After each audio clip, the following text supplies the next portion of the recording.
So I'm going to present on technology, ignorance, and responsibility.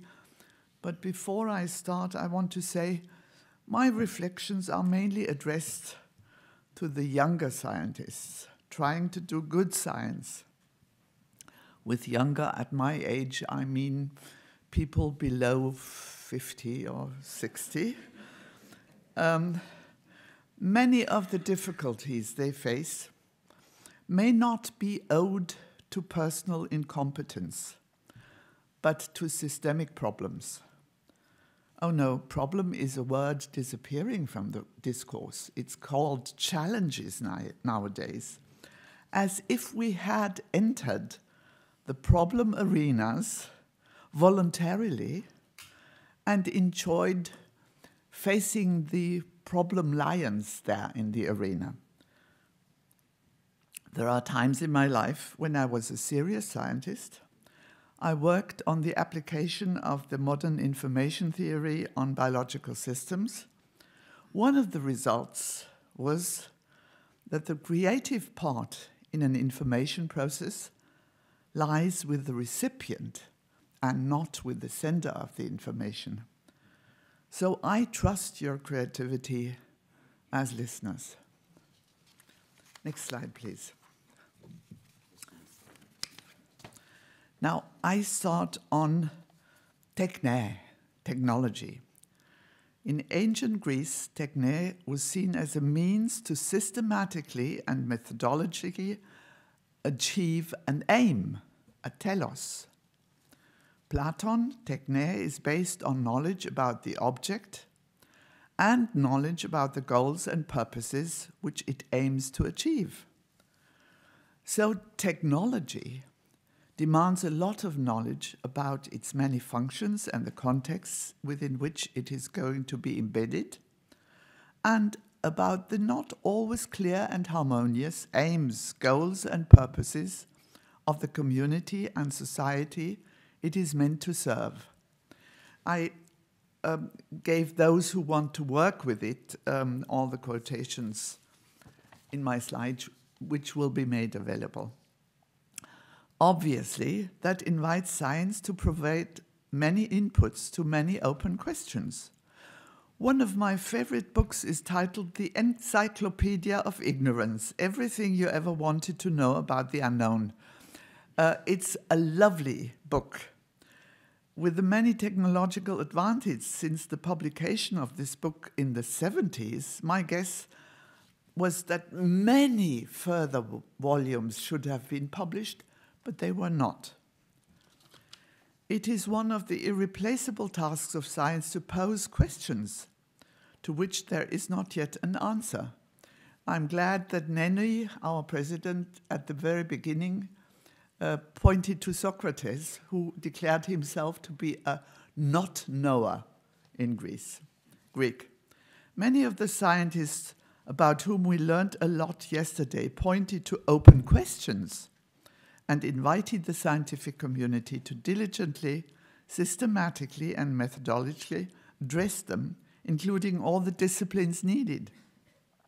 The scientific community did not accept their invitations. Why? Let me invite you to 5 short reflections. And the next picture is about the express train is leaving, the challenge of the critical speed of innovation. Next slide. Sometimes people who rush to reach a train do not take the time to look up where it goes to. In some areas of technology, the introduction of the next generation product and consecutive generations products is much faster than the production of evidence of their impacts on the environment and on human health and other concerns. One of the examples is if you challenge a company producing washing powder, that their product is accumulating in the poisonous sludge in rivers and lakes. And you say, stop that. They say, oh, we stopped it already. We are in the 3rd generation after that product now. And if you say, well, how about the impact then? They say, oh, we don't know. We will be in the 6th generation before the results appear. So there is often leadership by the fastest process. It leads to sloppy and narrow scientific assessments, disregard of wider contexts, and also disregard for slowing down elements such as citizens' information and participation in decision-making, labor standards, human rights, and the precautionary principle. They are all called slowing down elements. Next slide, please. Now we come to the questions. If the speed of innovation towards market approval outruns the knowledge about its impacts, is a steady pathway of learning still possible? Is science leaving its culture of trial and error and reaching the realm of hypotheticality, where adventures of the size of the history of humankind are being entered? Those are the wordings that were applied in nuclear power. How can humankind and its future generations be asked? How can a society with that gigantic, well-funded innovation potential on the part of the tool makers, combined with frightening gaps in technology, horizon scanning, assessment and monitoring, and also weaknesses in establishing common ground as societal ends, move towards really earning the title high-tech society, with suitable tools to serve its complex ends based on well-discussed political and legal structures? Next slide, please. The second one is the salad dog, the challenge of going for the unknown. Next slide. Psychological literature describes the salad dog complex. Dogs usually don't eat salad. However, if there are other dogs competing for it, dogs will join the competition and strive to win, even if at the end they still not really like salad. Once a scientific trend has achieved the status key technology of the 21st century or Industrial Revolution 4.0 or 5.0, unbiased assessments may not be carried out anymore. Now the questions: who has interest in the promoted salad? How many and which dogs dislike it or like it? Can dogs be influenced to like it? Unless they go for it, dogs will miss the chance to have the best innovative dog-compatible veggie food. And unless they do not go for it, will dogs miss the chance to find many other sources of good food? Next slide, please. The fox as guardian of the chicken coop. The challenge of narrow interest and expertise. Next. Foxes undoubtedly have interest and special expertise in chickens. Still, wise farmers do not make them the guardians of their chicken coops. In certain new fields, the expertise is narrow. Private sector expertise and intermediary expertise often are the only expertise readily available. How about universities? Even public sector expertise is not necessarily wide and independent due to an increase in public-private partnerships, patent application, and the increasing political perception of universities as a priority factor in a country's global economic competitiveness, not in knowledge generation or any such old-fashioned terms. This means that conflict of interest policies and strategies must be decided and implemented, especially for organization tasks with research policy, technology assessment, and organizing so-called stakeholder roundtables, with all the imbalances of power and knowledge between the different stakeholders. Questions. By what procedures and structures can the expertocratic undermining of the separation of political powers be stopped if legislation, administration, and jurisdiction are all relying on the same narrow group of experts in a new field of technology? Is democracy already being undermined by expertocratic elements? Could we even face a worse situation when the present arbitrary rule of innovation turns into a despotic rules by innovation? Is innovation the new god to techno-fix all the multiple crises we are facing? So the next picture, please. Oh, more questions. Would it not be wise to take the advice from the many recent UN reports calling for new approaches to address the multiple crises? Systemic, multidimensional, cross-sectoral, in governments that have ministries that act like little dukedoms guarding their competence, interdisciplinary, transdisciplinary, including knowledge available outside the academic sphere, and participatory. Neither governments nor universities are really fit to those approaches, and they're claimed by the major recent UN common publications. Now we come to number 4, the desert mouse, the challenge of risk distribution conflicts. Not all animals are equally afflicted by changes in climate.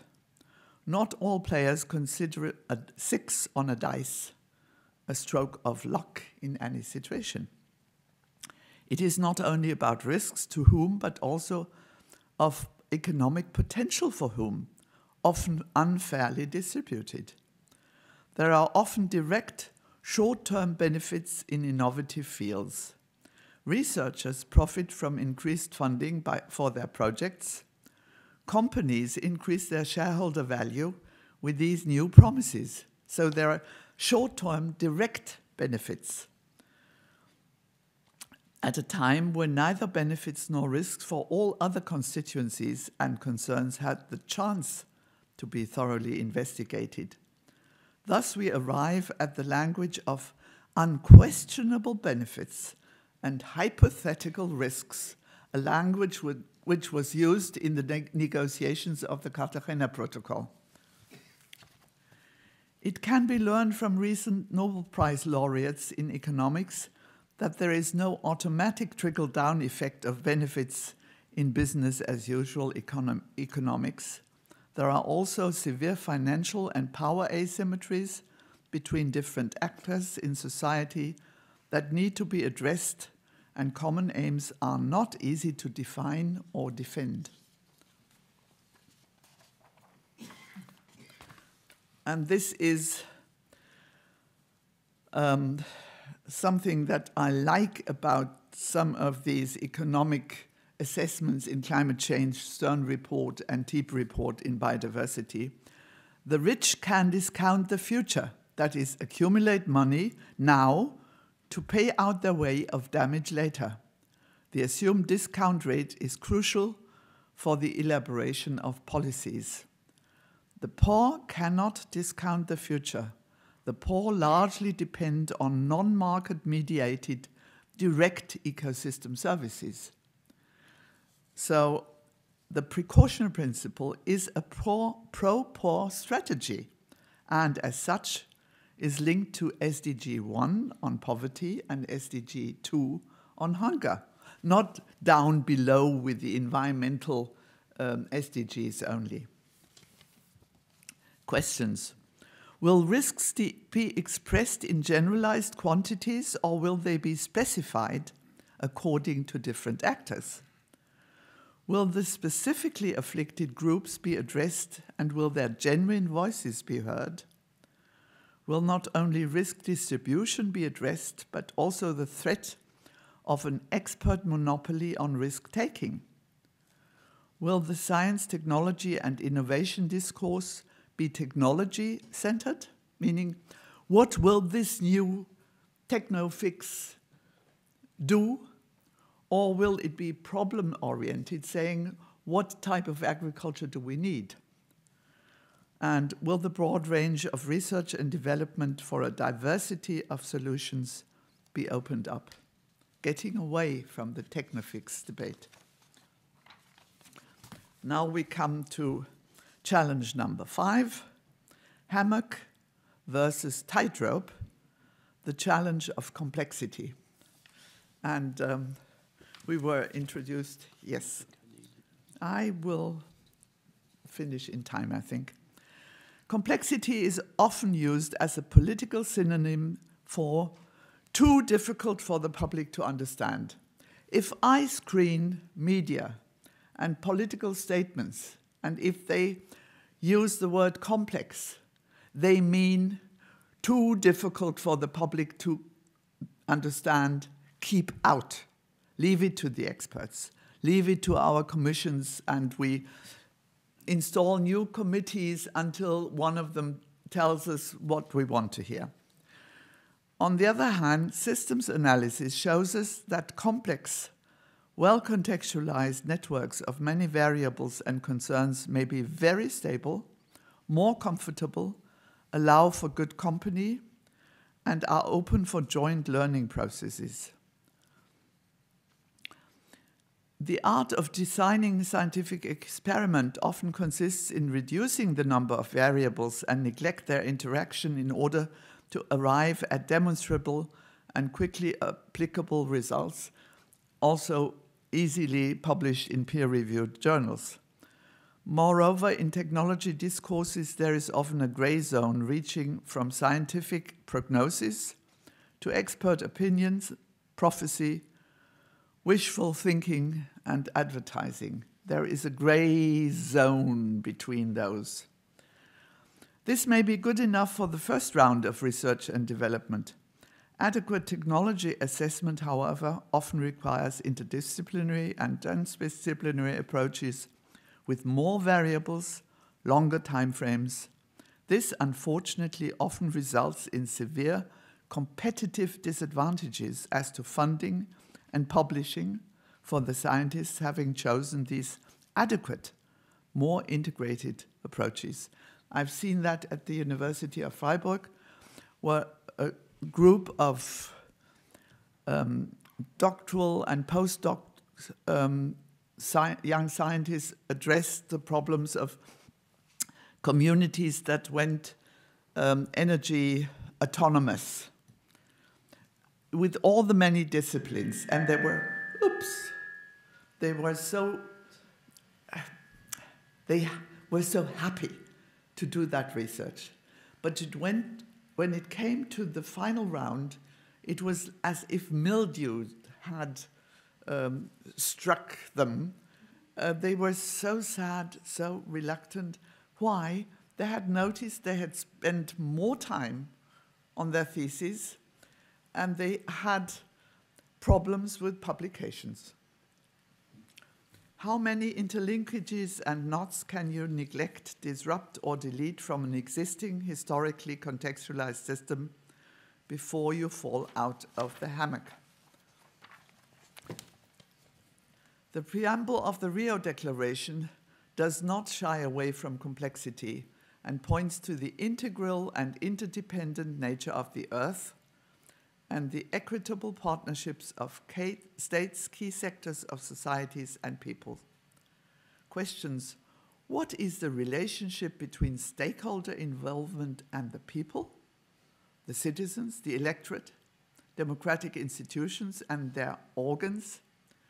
Will stakeholderism, which is really applied very much in technology discourse, now replace citizens' rights? Who defines which sectors are key to a given question? And how will the asymmetries of power between different sectors be addressed, which lead to an imbalance of power in the elaboration and promotion of inputs? The whole Rio process never shied away from scientific and political complexity. The precautionary principle has been internationally established in the Rio Declaration 1992, together with other relevant principles. These principles are not outdated. They are the basis of the elaboration and implementation of the Sustainable Development Goals. These are meant to be mutually supportive, but unfortunately, they are organized all too closely along the lines of ministerial responsibilities. Presently, they are far from guaranteeing a whole government approach. And so even those most cited Sustainable Development Goals have their weaknesses. And now the last page, I mentioned the precautionary principle. In cases of severe or irreversible damage, the absence of full scientific certainty shall not be taken as a reason to postpone measures to prevent environmental damage, including indirectly also health damage. It widens the possibilities of governance in cases of uncertain risks. Well-proven risks require prevention. They do not need the application of the precautionary principle. And there is the principle 10, very important. The right of citizens to access to information, participation in decision-making, and access to justice in environmental matters. It has been turned into a legally binding agreement in the UNECE region. It's named the Aarhus Convention. And it's always, if citizens want information and they normally don't get it, sometimes for decades, if they quote the Aarhus Convention, they will get it within a week. But citizens are not informed about the Aarhus Convention. And in 2018, a corresponding convention, the Escazú Agreement, has been established for the Latin American and Caribbean regions. Yes, and now it's my last one. The polluter pays principle, liability of polluters and redress for victims, also at an international level. Victims pay the price for damage automatically. You don't need regulation for that. It takes regulation to make the polluters responsible and liable. Now, these are international agreed principles, but we are far from using them adequately in our technology discourses. Thank you.